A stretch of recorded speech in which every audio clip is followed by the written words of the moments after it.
I want to start out by asking you for your reaction when you first saw Jonathan Pereira's first time writer's script. Very cool.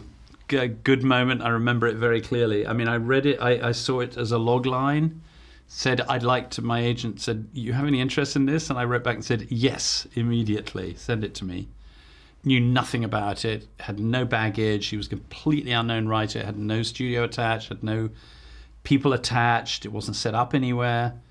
And it was just a rivetingly good read. And that was a much earlier iteration than the film is now. Although, to do credit to Johnny Pereira, who wrote it, narratively and in terms of construction, it was close to what it is now. It just, in terms of character and the sort of third narrative of the story, which is what's happening to her and who she is and how she is, it was something that developed then when we started working on it together. But it was it was a complete page turner, and I think anything that's dealing with argument and intelligent thought that actually can be thrilling and exciting, in other words, the natural domain of a thriller without it being about action or lethal. I mean, there's obviously a lethal issue at the center of it, but more of a sort of theoretical lethal issue, at least apparently, is quite a challenge. And I felt I knew how to make it into a film. And then, of course, wondered whether I had the wrong idea about that 101 times between that thought and finishing it. But anyway. Well, you've certainly delivered. Describe Elizabeth Sloane. Well, she's a nightmare in some respects. I mean, she's incredibly smart, incredibly efficient, ruthless, dangerous, morally deracinated, has no compassion, apparently, for the damage she causes in the pursuit of what she's doing. A hard person initially to empathize with or to care for, which is one of the other great and interesting challenges. I'm much more interested in that kind of character, but who nevertheless, the chinks start to show. And when people say to me, are you worried about a character being sympathetic? And I say, no, the character need only be human. And the way an audience engages with a movie is if the character is human and they sense that humanity. And that has to do with the ability to make mistakes, I think.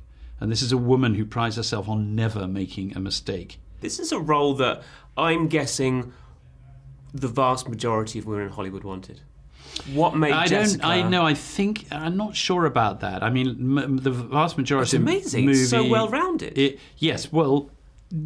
So that was a process that developed while, after I cast Jessica, because I needed to get the gig in the first instance.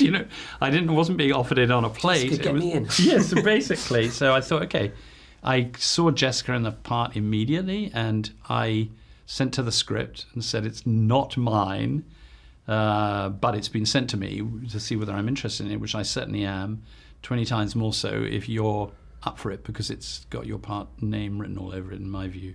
So she said, yes, I really am interested. I'd love to do it with you.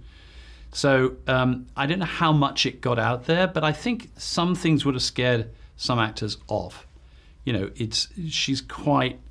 to be quite a fearless actress to take it on, I think, because she's kind of appalling, as I started out by saying, in many ways. But and Jessica never thinks about that. She doesn't think about whether or not an audience is going to like her, just whether the part is interesting to play, whether it's an empowered woman. That's quite important to her, I think, even if the power is misused.